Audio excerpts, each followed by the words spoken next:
Yep. Can you show us again how to bring this wall down? Yes.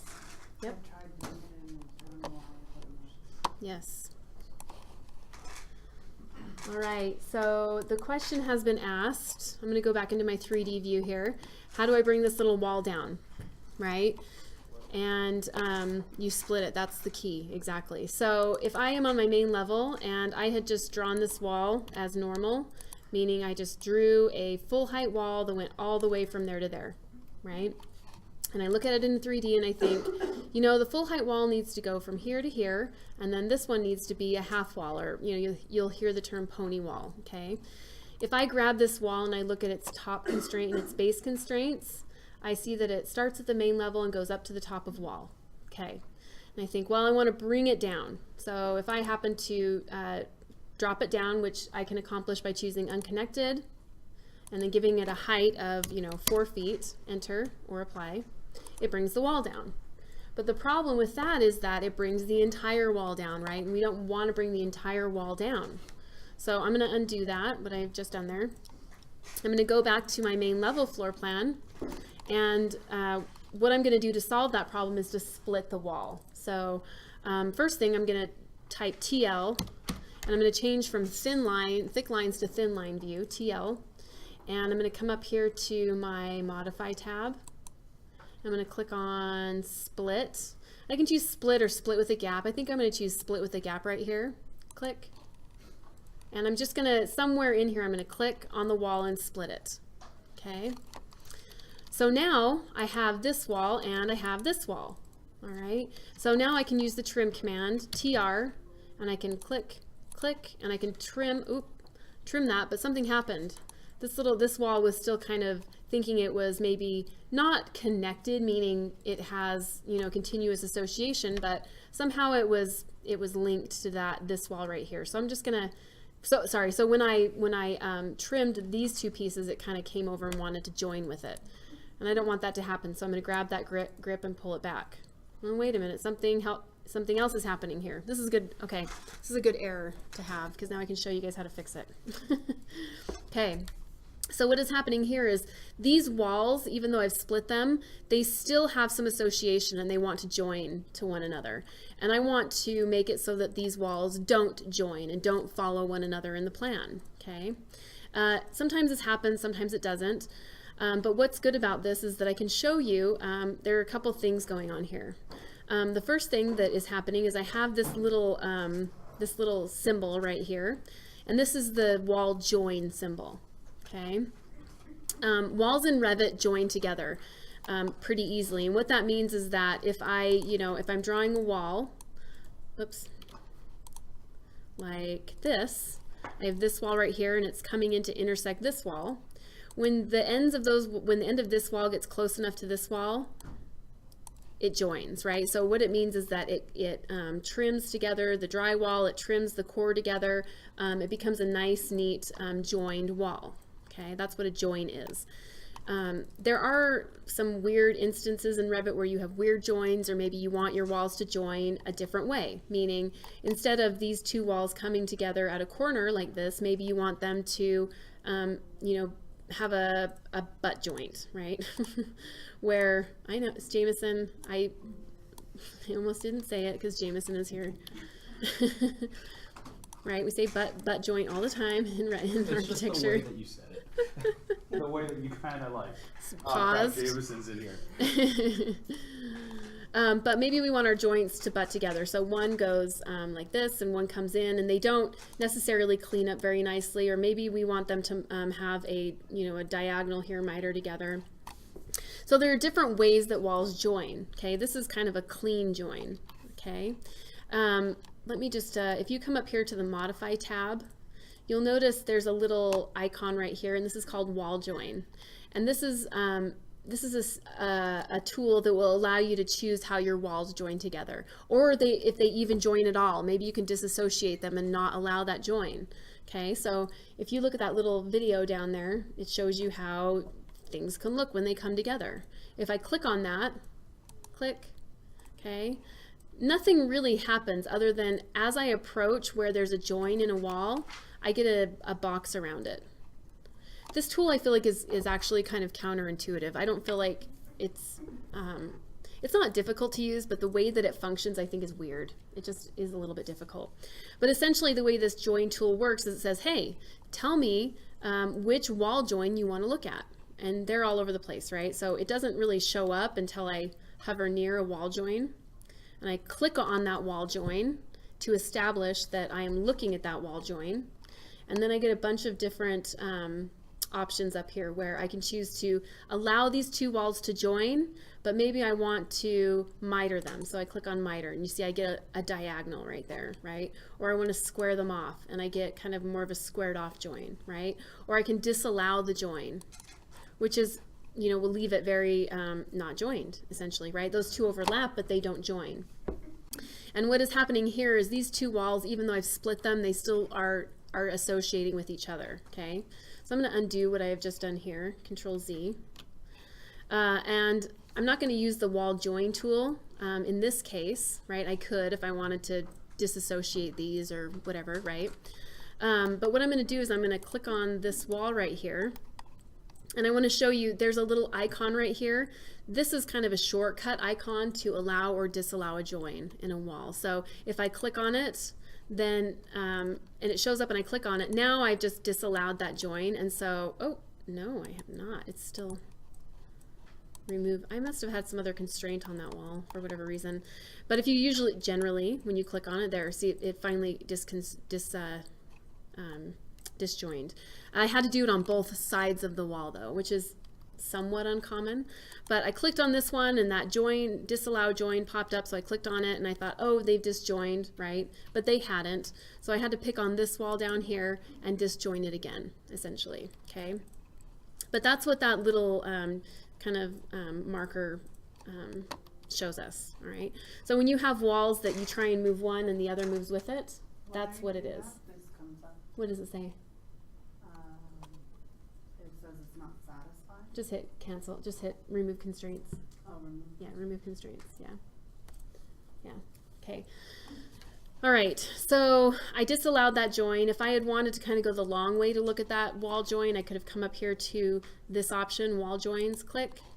I could have hovered over, you know, whatever I needed to work on, chosen a method. In this case, it's saying, hey, really the only best option is to use a butt joint, you know, but I can disallow the join even if I wanted to, right? So again, this tool, it's helpful, but it's a little not intuitive. It's a little hard to use sometimes. But it's one of those that you don't use all the time either, so maybe it's okay. Anyway, back to the topic. How do we get this wall to be, you know, a short wall, right? A pony wall. And how do we get this wall to be tall? So we drew the wall, we split it. We ended up having to disjoin the two walls from one another. And now I'm just going to clean up. I'm going to clean up this area and I'm going to define this wall as only being 4 feet tall. So TR trim, click, click, trim, okay. And then I'm going to grab this wall and I'm going to make sure the base constraint is main level, which it is, and I'm going to change the top constraint from top of wall to unconnected. Unconnected will make it so that I can just make it whatever height I want instead of it being associated with, you know, a level that has a specific height. And I want it to be 4 feet tall, enter. Now it's kind of not connected with this wall, right? If I look in 3D, I see that. I'm going to show you another way we can connect this with this. In plan view, I could grab it, click on it, click on this grip, hold the grip and drag this towards this wall. And eventually when I get close enough, they'll join together. But they'll join together with a 4-foot wall and a full height wall. So that, you know, definition won't be changed. Another way that I could make this wall align with the face of this wall in plan is using the align command. Great. A third way that I could, you know, take this wall and align it with this wall would be to go to 3D, and I can use the align command in 3D. Okay, so I'm going to, I could type AL, or I could click on align. I can choose the face of this wall. You see that? So it's not just plan items that I can align. I can use 3D elements. Okay, and another thing I want you to notice is that how I'm selecting this wall. Do you see when I just hover over the center, nothing happens? And you're probably thinking, oh great, I can't select this one, right? Revit is not specifically this way, but I tend to find selections are easier when I approach the edge of an item, right? You see that? So you're thinking, oh, I need to select this face. I'm going to choose right in the middle of the plane. Well, it doesn't always work. So when you're trying to pick floor slabs or walls or roof planes, right, it's going to be easiest to hover over kind of one of the edges and pick it, right? Same thing over here. I click and I've just established that wall plane. And you see how from this side of that wall I can pick that wall and click and they align. Yep. Is there a way to hide in 3D view the second floor? Yeah. You want to work on the first floor? Yeah, there is. So right now, I have my main level. I don't have a second level, right? But what if, you know, these outer walls that I have, right? What if they go all the way up to the roof, right? And I've got the main level kind of designed and drawn, and I don't, you know, I'm done. I want to see the second level, but maybe the roof is in the way, right? Or whatever. There is an option in 3D that's called section box. So if I'm in 3D and I hit escape and clear out of any command, and I come over here to my properties, you see this section box right here? Click. This will allow me to, if I click on the section box, this is like a dynamic section tool in 3D. I can't access this in plan or elevation, but I can access it in 3D. And I can drag this down so that I would really only be able to see the lower level or the upper level or whatever you want to reveal, right? I can even do it kind of on this horizontal side, like that. Yep. So I tried to, because my walls right now are all unconnected. I've tried.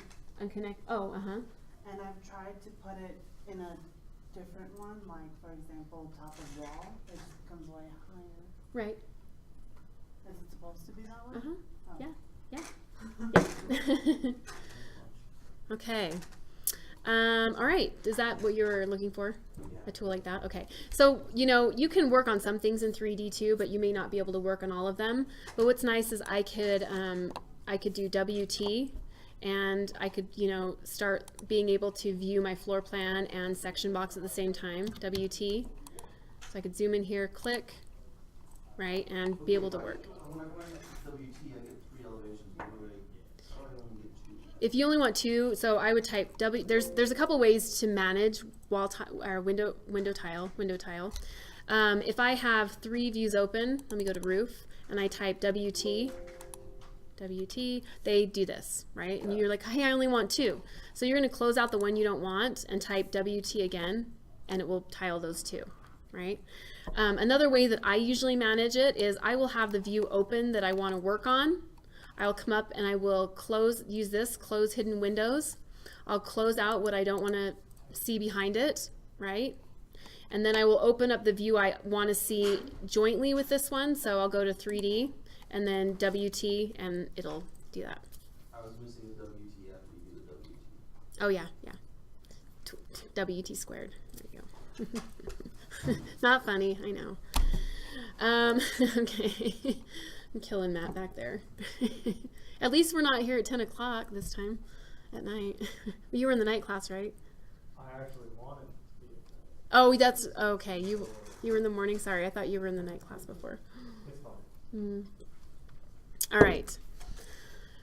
Okay, so doors and windows. Any other questions before we get to doors and windows? Okay. So I'm going to talk about how we place doors and windows, how we tag doors and windows today, so how we can give them numbers, how we manipulate them, and how we can associate them with levels. And I think if we have time, I'll talk about how we alter them, right? Not in terms of, how we alter families, but how we can change sizes of doors and windows, okay? All right, so I'm going to go to my architecture tab here. I'm also going to maximize my floor plan view here. And right now I really only have, the main level floor plan completed. But I want to add some doors and windows. I see we have an entry door. We have some other types of doors happening here. There's some probably on the exterior that I can't view beneath my walls that I've drawn, right? So we'll talk about that. But the door and window tools are actually really, compared to AutoCAD, they're just really easy to use in Revit. Okay, we have our door command right here. The shortcut is DR. We have our window command, WN. Okay, so doors and windows, they are what we call families, right? And if we want to compare it to AutoCAD, a family would be a block, right? But families have a lot more interactive qualities than blocks do, right? We have a lot of parameters that we can establish within these families, okay? We're not going to get hugely into editing families in this class. We just don't have time. But I want to show you how to manipulate them a little bit to get to change them and customize them to the sizes that you need. Very simply, if I want to create a door, click on door, okay? Just like if I were creating a wall, a drop-down selection pops up in my properties dialog box. So I initiate the command, I look right here, I drop down, and I have some different door types or sizes available to me, okay? Just kind of out of the box Revit, we don't have a lot, but I'll show you how to get more. So this is a single flush door. Let's say I want to do a 36 by 84. Click. Okay. Now, we talked a little bit about in the beginning of the semester how we have items that are hosted. Okay, families are generally speaking not freestanding objects. Some of them might be, but they are usually hosted into another object, right? Like a wall. Doors, you'll see that if I click to place a door and I don't have my cursor next to an item that will host a door, I can't click, click, click, click and place it just out in outer space, right? These objects need to be hosted into an element that will accept them. So if I hover over a wall and I click, I've just placed a door. Okay. I'm going to hit escape. You can do more than one at once. Yes. Yep. So it's a continuous command. So if I click on door, I can just click, click, click. One wants to go the wrong way. Well, let's talk about that. Okay, so we have initiated the door command. We've selected the door we want. How do we choose what handedness it is, right? If I click on the door, you'll see these little grips, directional tags, whatever these are called. If I click on this one, click, it flips it in that direction. If I click it this way, then it flips whether it swings in or out. So all the doors have the same luminance? No. So if I wanted to choose a different size door, I would click on door, and you'll notice we have about, I don't know, 8 or 10 different sizes, right? Now these sizes of this door are all single flush, single doors, right? So these are just different sizes of this one type of door. We can go out and find more types of doors, like double doors, pocket doors, you know, glass doors, whatever we want. Okay. So I'm going to pick another door, and I can come over here and I can host it on this wall, and I can click. And I can click. I could go and find, we'll talk about how to find like a bifold door like that. Okay. If I want to change the way it swings or faces, right, I just click on these little grips and change it. Pretty easy, okay? As I'm placing the door, if I want to alter its swing, right, I hover, I tab, or not tab, sorry, spacebar, spacebar, spacebar, spacebar, it will flip it. If I move my cursor over more towards one side of the wall or another, I can choose which side of the wall to place it. Do you see that? So there is a little bit of control before you place the door, right? But in general, I don't pay a huge amount of attention to that. Again, in Revit, it's a very typical workflow to place something and then you revise it, right? So usually I'll kind of make sure maybe my door's swinging in the right direction, I click, and then if I have to, I just grab it and I alter it the way I want it to go. Okay. We can move these doors, we can copy them. Rotating, you don't really rotate like you don't use the rotate tool. You will use these little markers to orient it the correct way, right? But you can still manipulate all these doors, okay? I can also grab a door, click, and hit delete. Grab a door, click, click on it and delete, right? So I'm getting rid of all these doors. And you'll notice that when I delete those doors, right, and when I place the door, what's nice about this is, again, as opposed to AutoCAD, When I place a door, the swing, everything is, associated with the door is drawn. And then the wall, all of the wall area that door occupies or allows access through, it is trimmed out, right? We don't have to do that anymore, okay? Pretty nice. Windows function exactly the same way. Did you have a question? And does it include the frame? If it's built into the family, it does, but like this family doesn't have the frame included. Yeah. All right, so windows function the exact same way, okay? Now before we get to the window, one other point I want to bring up is I'm going to click on this door. I want you to look at its properties after I select it, okay? It shows me that it has a level associated with it, right? So the level that I'm currently on, if I place a door or a window, any sill height or any association will be associated with the level I'm currently on, right? That's not to say that I couldn't change it. Click and change it to, well, I don't remember how tall my walls are, but oh, it worked, okay.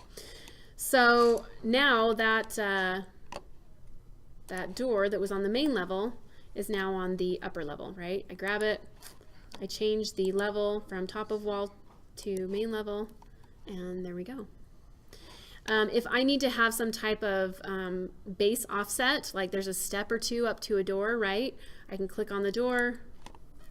I can sill height. It's called a sill height here. It's not a base offset like a wall. We have a sill height. So I could say, something like 14 inches. Oop. Enter. Right? And then that door sits up a couple of steps. Okay? So the door will be associated with the level you are on when you place it, but that doesn't mean that you can't, give it an offset if there were stairs up to it or whatever, okay? Windows function in the exact same way. To use a window, I click on the window tool. I have this properties drop down, right? This is something you'll see now with most everything, right? With doors and windows and walls. We have this drop down that presents itself, okay? I use the drop down. You notice we only have one window type in here so far. I'll show you how to get more, but we only have one so far. I choose the size of window I want, click. I hover over the wall where I want it to live, right? Just like a door, we don't have necessarily a swing in or out, but you can choose which side of the wall you want the window to live on, right? Where's the sill going to be? And I click. Escape, escape. Okay, I can grab that window and I can change its facing by clicking on this little directional thing here. Okay. If I want to change the width of this or any type of dimension, I can select the window and use the drop down and change it, just like I would change a layer. Right? Okay. The windows also have a sill height associated with them. So when I have the window selected, right, I have a sill height option. This shows 3 feet, and you're thinking, well, I didn't specify 3 feet. Where did that come from, right? Whoever built this family, this window family, they built the sill height into it. So they recognize that likely windows don't sit on the floor, generally, right? But maybe a 36-inch sill height is pretty common. So they put in a 36-inch sill. You can change that. I can click on it, make sure that while the window is selected, I can click on sill height and type 2 foot, enter. Okay, so if I look at this in 3D, right, there's my window, and it is 24 inches off of the main level datum, right? If I select the window here, I can also change this from main level to top of wall, right? And it moves to top of wall, okay? All right, so placing doors, windows is actually really easy, okay? Although when you open Revit for the first time, you don't have a huge selection to choose from. And we have tons of doors, we have tons of window types, right? And we need to be able to have those available to us. So we need to somehow be able to, go and find different door types and different door sizes, or make door sizes that we need for, a custom situation, all right? Now let me delete those. The next thing I'm going to show you is how to, these again are called families, right? Families are similar to blocks, although they have more parameters in them.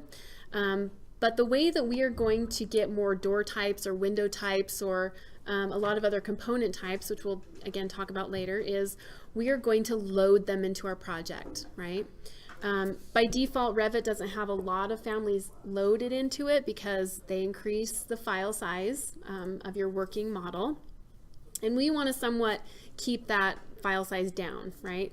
So it's good to have a few in there when you start a project, but you don't want too many, right? So Revit has some plumbing fixtures, some lights, some walls, it has some doors, it has some windows, but we don't have a full selection of everything, right? So once you need something past kind of the very simple door, right? Single swing flush door here, door panel, you have to load it, go out and look for a family and load it in, all right? Okay, to load a family, we're going to come up here to the Insert menu. Okay, right here. And at the very, almost to the very end here, you notice there's a Load Family icon. Okay, so if I click on Load Family, Revit is going to allow me to browse out and find families that I have saved on my computer. There's two different ways you can get families. You can go out online and you can go to different websites, product manufacturers, Revit City, and you can download millions of families, right? If you need whatever equipment you need, you can generally find online somewhere, okay? So you can go online, you can download families, you can save them on your computer somewhere. What's that? Revit also has a built-in family library. So they know that you're going to need more families. They put them in a library that is installed when you install the software, knowing that you'll need more items in your models, but not wanting to put them in there by default, right? So when I click on Load Family, the first place that Revit kind of leads me to is, hey, your Imperial Library. This is called the Imperial Library, okay? We have a lot of different families, right? You can see we've got tons of different families. Fire protection. We do have fire protection. There, see, there you go. Should we see what's in there? Yeah, I remember that. Cabinets, connections, sprinklers. Very nice. And this is getting more extensive, right? As Revit gets more and more universal, this is getting way more extensive. So this is great for you. You can immediately use this stuff. One of these categories is doors, right? We also have casework, like cabinetry. We have annotation, which we'll need further down the road. Annotation describes architectural elements in a set of plans. We have furniture, lighting, lots of good stuff in here, okay? I think probably most of this is fair game, except I would stay out of the structural elements, okay?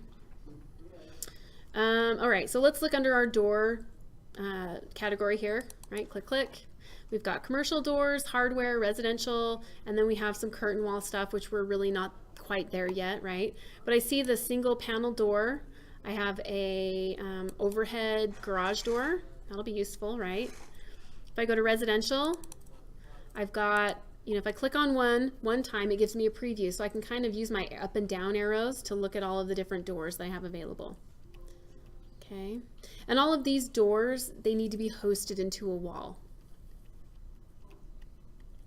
All right, so let's pick, did I see double door here? Yes, I did, right? Maybe we'll pick this door. We'll pick a double door, okay? So when I find whatever family I want to use, I just click on it and I hit open. And it says, sometimes you get this, I'm glad this popped up. Sometimes you get this dialog box, sometimes you don't, all right? If you get this dialog box, it will list all of the different sizes available in that family. And if maybe you just know that forever you'll only need one of those, you can click on that one, hit OK, and it will load that size only of that door, okay? If you think, I might need all of these, you can click on the first one, hold down Shift, click on the last one, select all of them. You'll notice I'm selecting as my cursor turns into that horizontal arrow, right? Hit OK. Don't panic over this, just hit yes. And essentially what I just did loaded all of those door families, okay? It was one type of door family, but a lot of different sizes of that door family. And so now when I come over to the architecture tab and I click on door, okay, you'll notice that I have another door type available. So I can click on 64 by 84. Ooh, I can even place doors in 3D, isn't that nice? It kind of jumps to specified levels. Click, and there's my door. Click. We just want doors all over the place. There we go. Even doors to nowhere. Okay, so there are my doors. There's a lot of families in the Revit Imperial Library, but there are a lot of resources online as well. Let me, one of a really great resource is Revit City. And you just have to sign up, it's free. But you can come in here and go to downloads, and you could type in something like couch.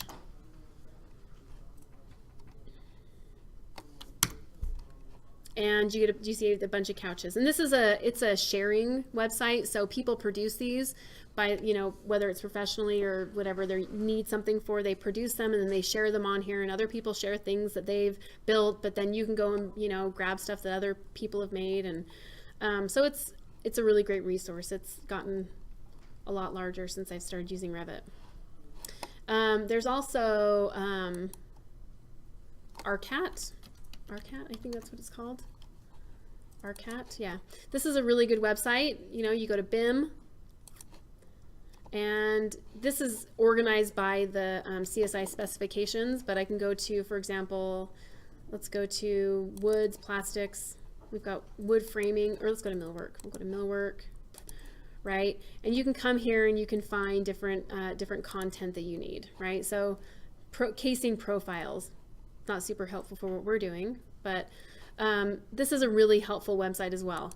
What I like about these two websites specifically is they have a lot of integrity. You know, there's sometimes where you can go to websites and get stuff and you get a virus, or it's not really dimensional, or, you know, it's the wrong size, it's in the wrong units, and it just doesn't work very well. These are usually pretty good, right, to find stuff. Honestly though, the Revit Imperial Library is pretty extensive.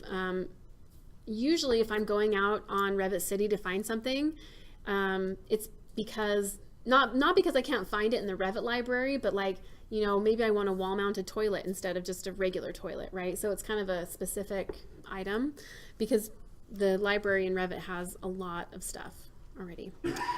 Product manufacturers have BIM families you can download. So if you go to Pella Windows, right, usually, and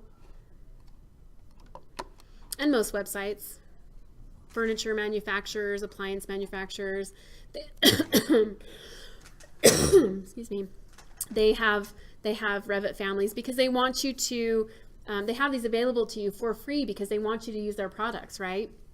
And if you use their BIM families because they're easy to use and they're the exact right size, then you're more likely to use, you know, their product in your design projects.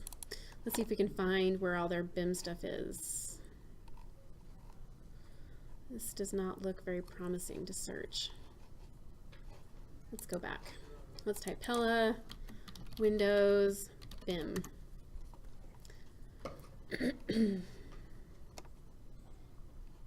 Downloading drawings and specification files. BIM, oh, here's another different website, Seek. Oh, this is a good one too. Sorry, this is a third website that is really good. This used to be seek.autodesk.com. They've changed it to BIM Object. This, you can see here all the Pella windows. Look, Pella, right? This is kind of like, does anybody, well, now we're getting past this whole, does anybody, have you seen the Suites catalogs, the big green catalogs that offices used to have? Anyway, they used to have them. It was like these gigantic volumes of like encyclopedias of products, essentially, that is fading away very quickly. But this is kind of the new Suites catalog where product manufacturers can post all of their products here, and then it's kind of one place where everybody can go and search, right? But there's a lot of stuff here. So you want to use the, Impervia series double hung fiberglass window. You click on it, you can download it, right, and you can bring it into your model, okay? All right. So we have doors, we have windows. Doors and windows are families. They are hosted into elements. You can't just place them anywhere in space. You can find a lot of these items in the Revit Imperial Library. When you need to find something, we go to Insert, you go to Load Family, right? And you browse and find whatever you need to bring in, and you load it, okay? All right, we can take doors and windows. They are associated with a level, but we can take them and we can give them a sill height, or I guess you could call it a base offset, right? It's kind of the same thing, to put it in the correct spot in your models, okay? How do we get these in exactly the right spot though, right?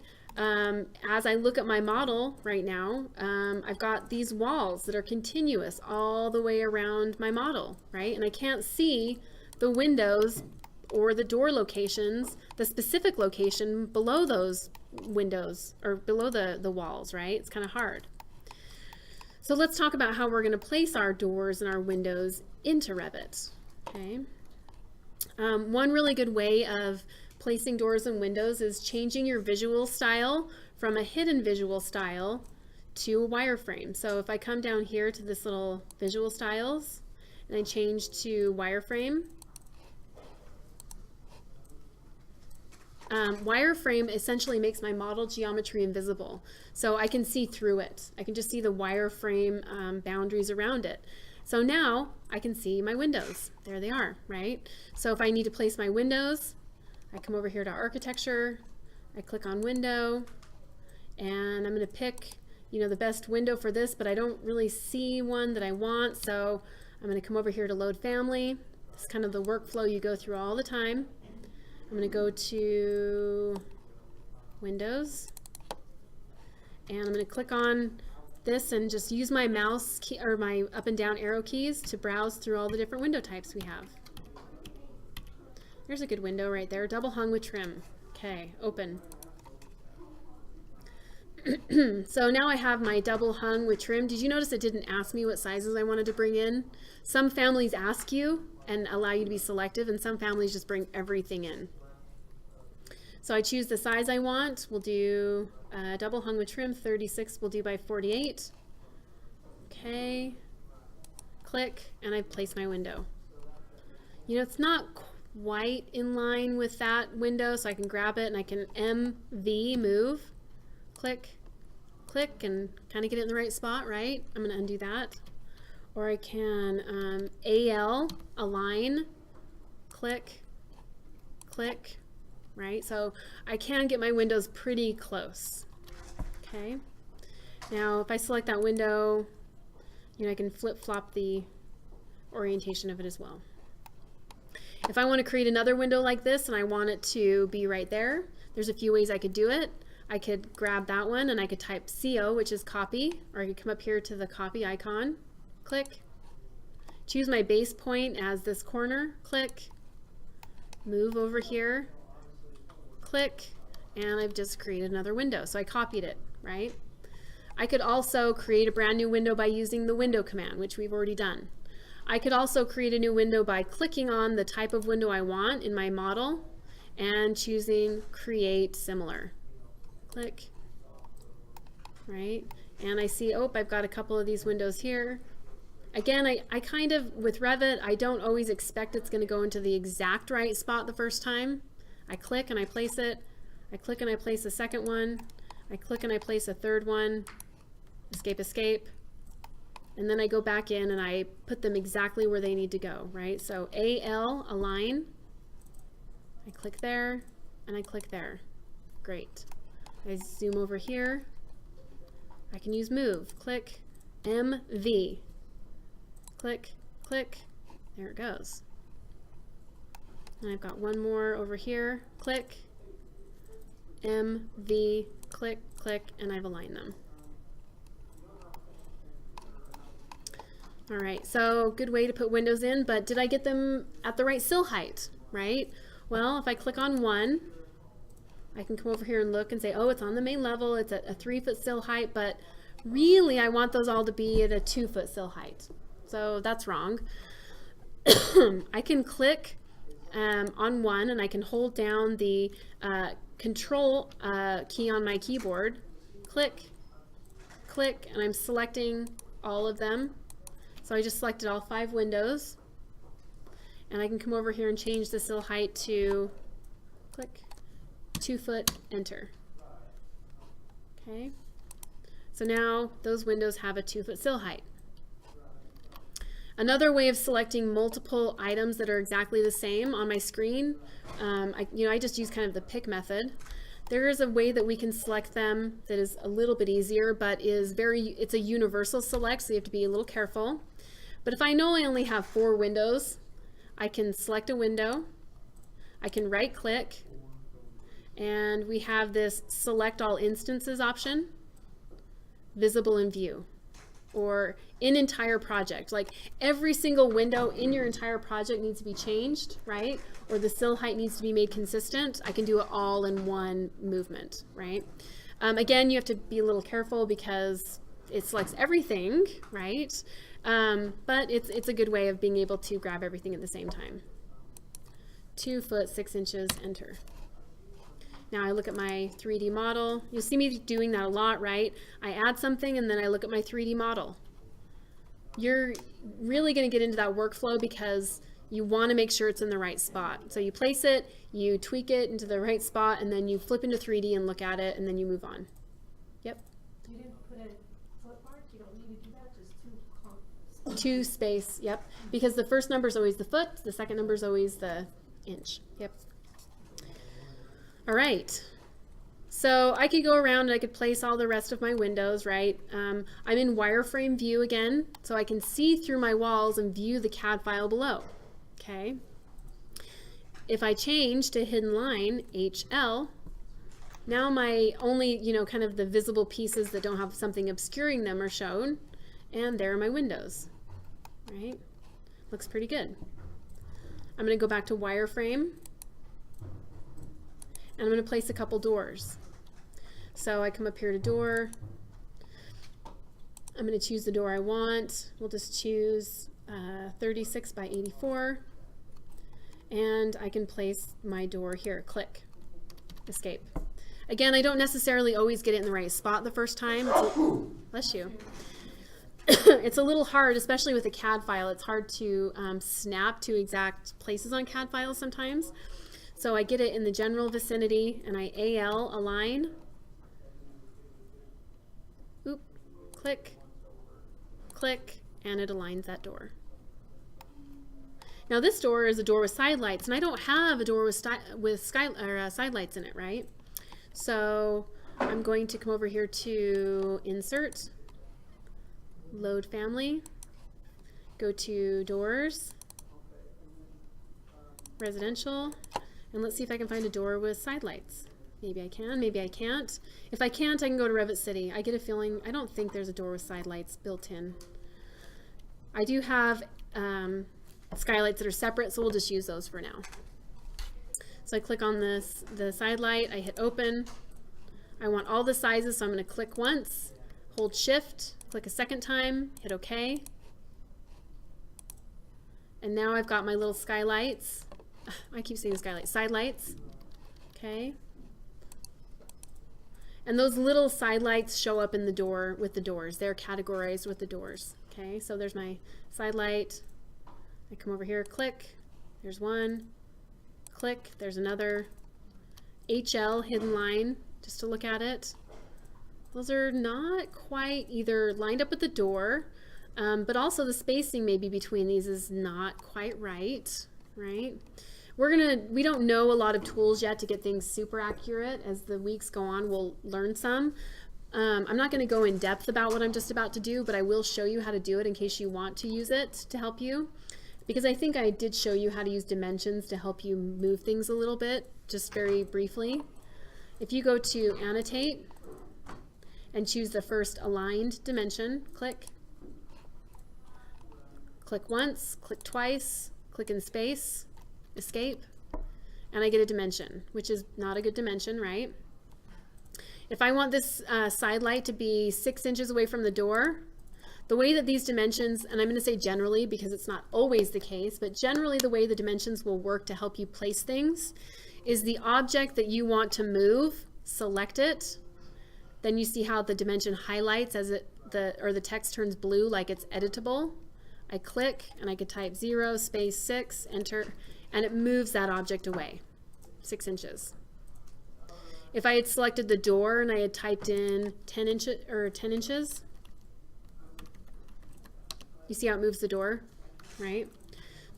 So you want to pull a dimension, select the object you want to move, 1 foot, enter, right? 8 inches, there we go. Okay, I'm going to delete that. So now when I flip into 3D, I've got a door with some side lights, I've got a bunch of windows, right? There's some more windows. Double door to nowhere. Looks good. I'm seeing them in all of my views as well, right? So I'm seeing them in floor plan, I'm seeing them in elevation, I'm seeing them in 3D when I flip into 3D. Let me go to some elevation views. North, east, right? So wherever they are located, they are illustrated in my sectional or my elevation views. Okay. What's that? Oh, can we have different sizes on the side light doors? Does it matter? Different sizes? What do you mean different sizes on? Well, mine doors like 84 and the side lights are 80. Oh, well, I mean, if you, yeah, sure. These side lights are not aligned with the top of the door, you know, different design things that you can change. I can grab the side light and I can give it a base offset, like a sill height of 4 inches or whatever it needs to be to align with the top of that door. Another thing I can do is use the align command, AL, click, click, and I can align heights. So by doing that, that is kind of a dynamic way of inputting a base offset or a sill height instead of inputting it through the properties, right? So I could have clicked on the side light, chosen a 6-inch sill height, or AL, click, click, and aligned it and accomplished the same thing. Now, I didn't do that the first time because I wasn't in a view that showed me that height to align it, right? I was in a floor plan. And so that floor plan didn't allow me to align the height. Okay. All right. So if you guys haven't guessed already, and I haven't posted the assignment, but you'll be adding the doors and windows to this project on both levels, right? So main level, upper level, any doors or windows that are illustrated, you are going to add, right? So we have exterior doors, we have interior doors, right? You're going to add all that good stuff. Let's talk about sizes of doors and windows, okay? And then after that, we only have one more thing we'll talk about, which is tagging doors and windows, which is very easy, actually. And it was horrible in AutoCAD, but easy in Revit. All right, so let's talk about changing door and window sizes. And what I'm going to show you is kind of it's a very surface change, meaning I'm not opening up a family and I'm not changing the actual family itself, the parameters in the family. I'm using the parameters that are built into the family to change the size to a custom size, okay, which are two different things. Doors are families. Let me show you what happens if I wanted to go in and edit a family. Okay, I click on a door. And sometimes you might get stuck in this, so I wanted to show you this so if you get stuck in it, you can get yourself back out. But if I click on a door, or if I double click on a door very fast, okay, I will get bumped into a family editor. So if I click accidentally on a door very fast, I get bumped into this, right?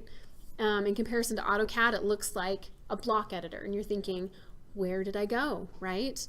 Families are a little, well, they're similar to blocks, but in that they are generally a different file than the regular working file you're in, right? So Revit families are RFA families. They can be stored in libraries separate from your Revit file. And when you want to edit them, you can open that separate file and edit it, okay? You can then load it back into Revit with the changes that you've made.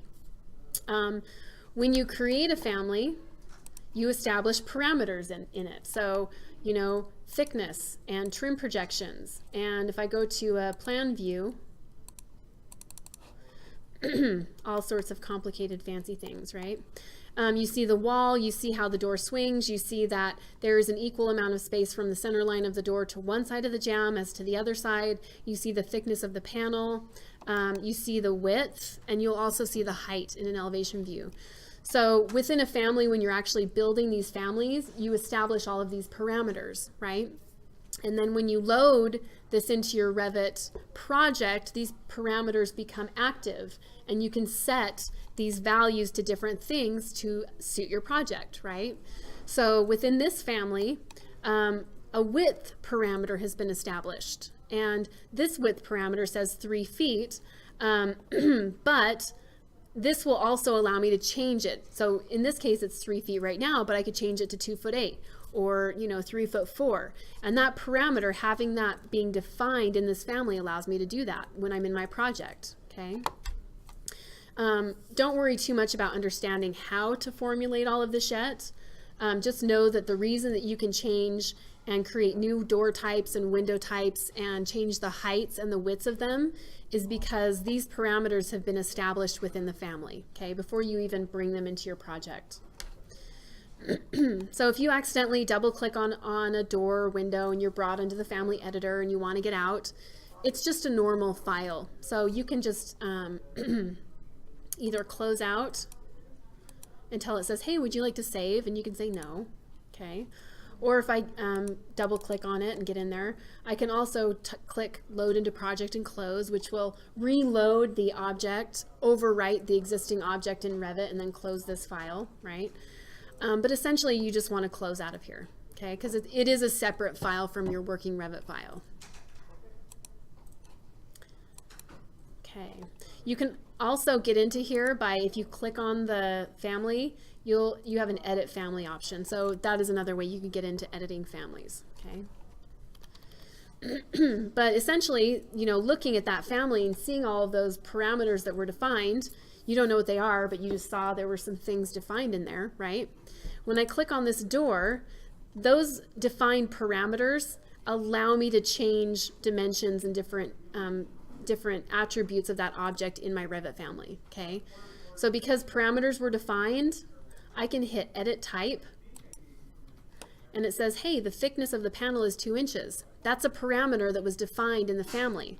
And now here it says, oh, it's defined as 2 inches. Well, if I want it to be 4 inches, I can change it, hit OK. And do you see the panel size, the thickness increased right there, right? Not only did it increase there, but if I use this door anywhere else in this project, it would change on every instance of that exact named door in the project. Okay. Valuable and dangerous at the same time. I click on my family, I hit edit type, and I can change that back to 2 inches. I can change the height of my door from 7 feet to 9 foot. I can change the width from 3 foot to 4 foot. And hit apply, okay, and my door has changed. Okay, you guys see that?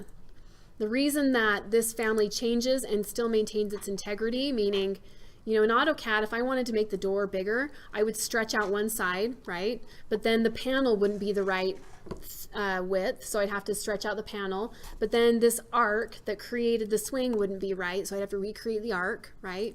In Revit, you create the family geometry and then establish the parameters so that when you change all of these things, the entire object just kind of scales up and down and changes so that the geometry still works, which is really nice, right? Okay, so we can change these things. I'm gonna hit undo, take it back to where it was, and let's talk more specifically how we do change these, okay? We know how to create walls. We know that when we want to create a new wall, we select the wall we want to create, we hit edit type, right? We duplicate it, rename it, and redefine it. That process is followed on any object that you want to alter or create a new instance of, okay? So if I want to create a door with a new width and a new height, I find the door that is most similar to the one I want to create. I hit edit type, I duplicate it, rename it, and then redefine it, right? It's exactly the same process as with the wall. So if I want to create a new single flush door that is, you know, let's say 5 foot wide and 7 or 8 feet tall, whatever, right? I would find the door that is most similar to the new door I want to create, edit type, duplicate, give it a good descriptive name, something like 48 inches by 96 inches, and hit OK. And then redefine these parameters. So the width will be 4 foot, the height will be 8 foot, and maybe the panel goes down to 1 inch. I hit OK, and the door is changed. Okay. Now what is achieved by creating a new door type is that the original remains unchanged. So the 3070 door that I copied remains intact, so I can use it elsewhere. But now I have this new version with the new dimensions. Okay, it's just like walls, exactly like walls. Any questions on any of this? Yep. You change a door without going in and doing what you just did? Like if you want change the family? We're creating a new type. So the family stays the same. We're just creating a new dimensional, I don't know what you want to say, a new instance, a new type of family. So the family is kind of like up here. It's a door family. It has a panel, it has a frame, and it has a swing, right? And it's single flush. So we have the single flush family, but what we're doing is making copies and they're called types of families that have different dimensions, essentially. Is that what answer your question? If you don't do edit type, but you just click on the door like what we did before, Oh, and then you start changing it, right. does it change the family in the file? No. So that family, unless you open that family up, it remains intact, right? You're just making modifications to the different types. Okay, so that's a good question. So Anna's saying, well, we have this family file over here. If I change this door, you know, without copying it, does that original family get changed? And it doesn't, because it's kind of a generic type thing, right? We define parameters in it so that we could make dimensional changes and not affect the original family, essentially. But that brings up the topic of the idea of a type change and an instance change, right? And mostly what we're doing here is when we edit, copy, you know, duplicate, rename, and redefine, what we're doing is we're creating a new type, okay? And a type means if I make a change to that type, if there's 50 doors in a project and I change the type, it changes every instance of that door, right? So there's type parameters where you change one, just like a block, it changes every instance, right? There's also instance parameters and those are defined differently within the family, but you could say, well, this single flush door, maybe it has a doorknob and that one doesn't.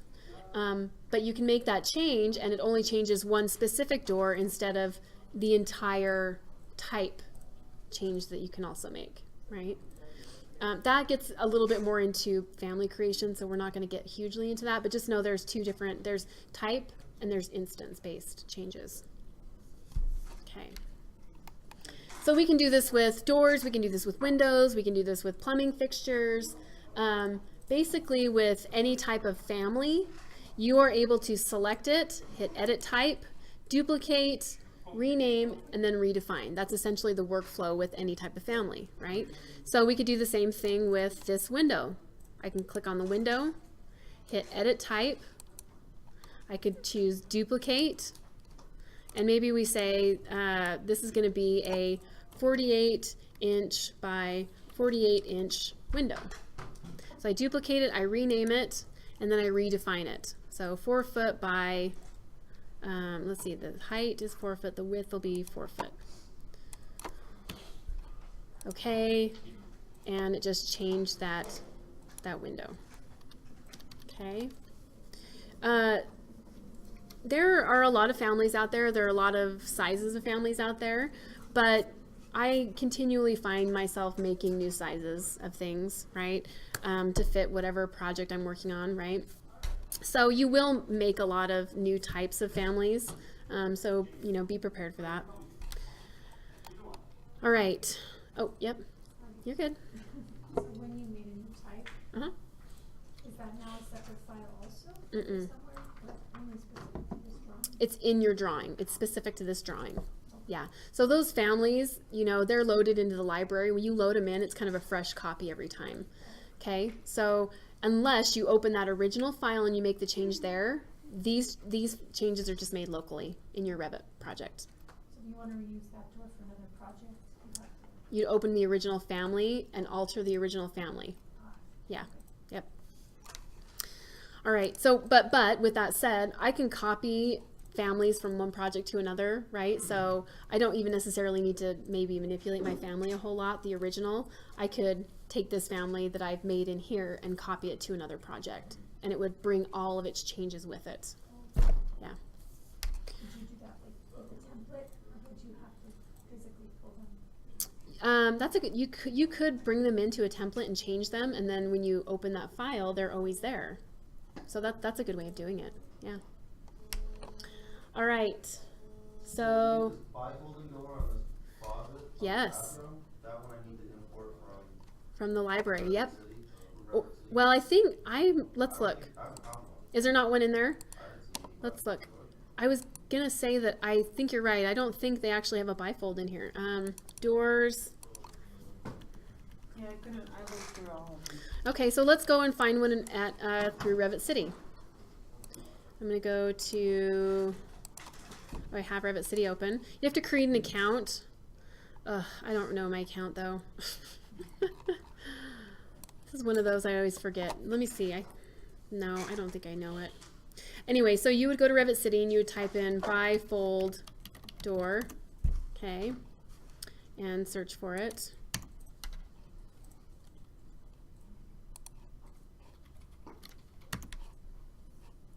It's weird. Are there some down there? No. Let's look. Is that two? No, it's one word, right? There we go. And you'd find, oh, there's one. There's a 4-panel or two. You could find probably a 2-panel. There's one. 2 wide, 4-panel Craftsman. You'd log in, okay? Actually, I really want to show you how to, let me see if I can remember my login. Hold on. So we gotta create our own account? Yeah. Let me see if I can log in. Get all their spam.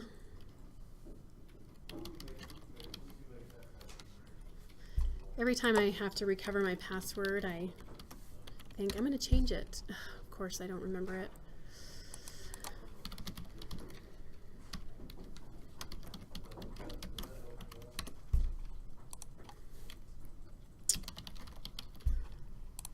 Let's see.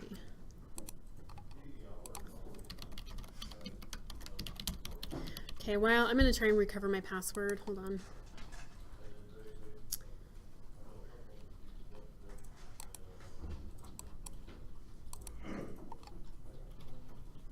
All right, so while I'm trying to recover my password, let's see here. I want to talk about, I'll show you how to tag these. Let's see.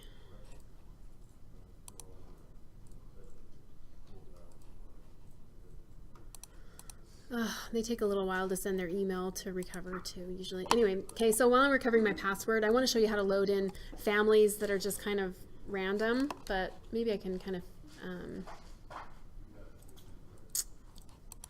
well, we'll get to that one when I get my password recovered. Anyway, so while we're waiting for that, just making sure you guys understand how to bring a door in and a window in.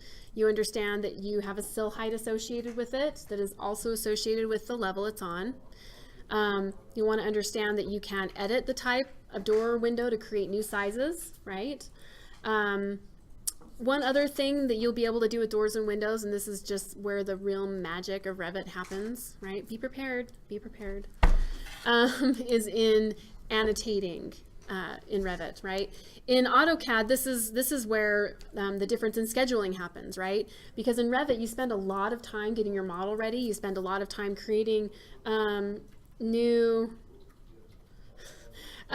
spend a lot of time creating new families and all that good stuff, right? But when you go to annotate, it's very quick and it coordinates itself almost, right?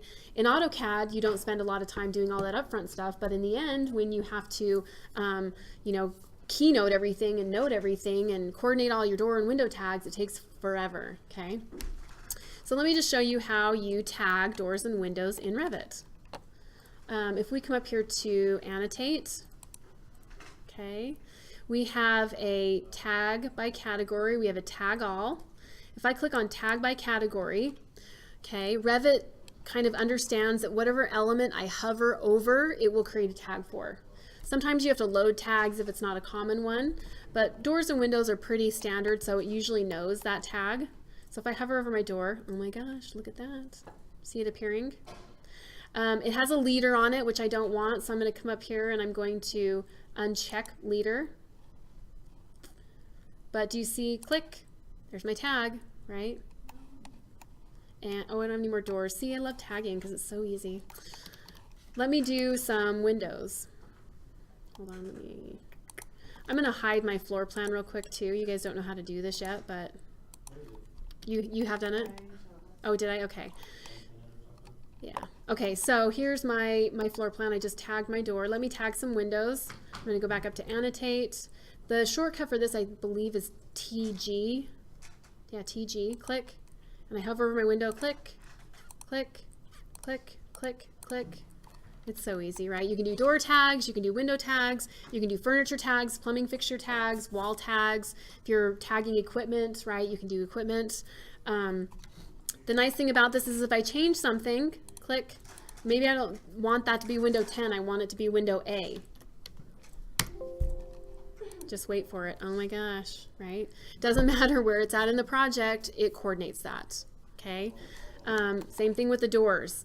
You can number these and you know, Revit will keep track of everything, right? Which is really great. Now the best part about this is that when you are putting these actual door and window elements into Revit, you are actually giving them a tag, right? And what's nice about that is that eventually, which you don't know how to do this yet, but eventually you'll be able to create a schedule for these items, okay? So no more going through lines and lines of horrible door schedules. Don't worry about doing this. I'm just showing you what the magic that will be coming your way. I'll just create but Revit can schedule these items now, okay? Isn't that nice? Oh, he's just giving it to me there, right? He's pretending it's magical. Well, this was like the stuff that, I joke, just let the interns do the door schedule or the window schedule, right? But now it's easy, so that's not so much of a big deal. So, I have a door schedule. If I change this door number 14, and to change it, whoops, I would just click on the tag, click a second time. I could name this, door 105, enter, and it automatically coordinates to the schedule, right? If I want to change the width to 6 foot, enter, it changes that to 6 foot over here, right? So that's really kind of the nice part. I'm going to not do that change because it freaked out on me, but that's really kind of the nice thing about Revit is this coordination. So I change it in one spot and it knows that it lives in the schedule and it knows that it lives, on the cover sheet or wherever, and it coordinates all of those changes inherently. All right, let's see if I got my password. Oh, I did. Okay, let's see.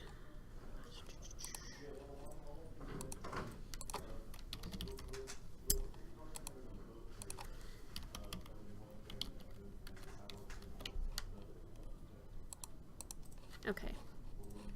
So on Revit City, if there's something I need to find, and now I'm logged in, and it's a bifold door. So I type in bifold door, enter, and a bunch of bifold doors pop up. Hopefully it can be a little slow at times, but okay. So I've got my little bifold door. I want this one. I click on download now. And when I do that, it will start downloading a file over here.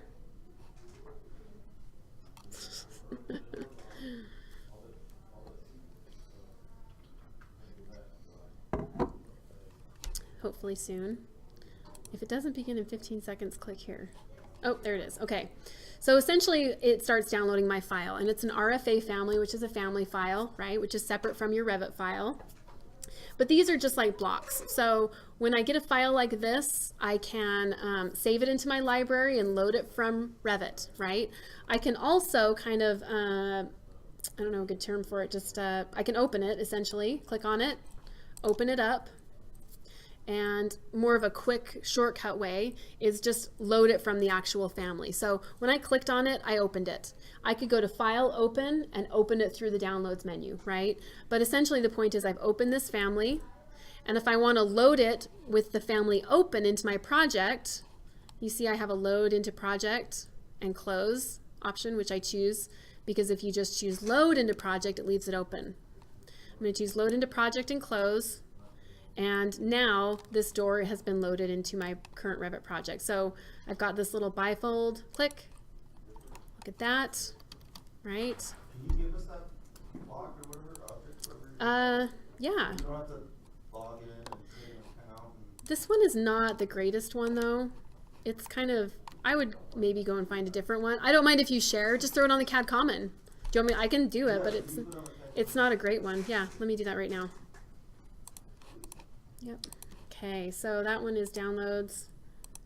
Right click, copy. Let's see.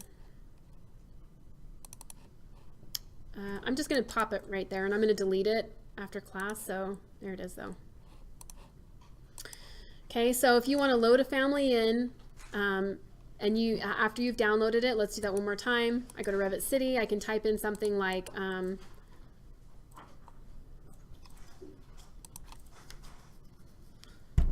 obviously Revit City is, maybe it's during the day. It's because everybody's kind of using it right now. It's kind of slow. But I could choose something like a couch. Right? Click on the couch. Oh, if you want to be a couch potato, here's a couch. Download now. Hopefully it will download.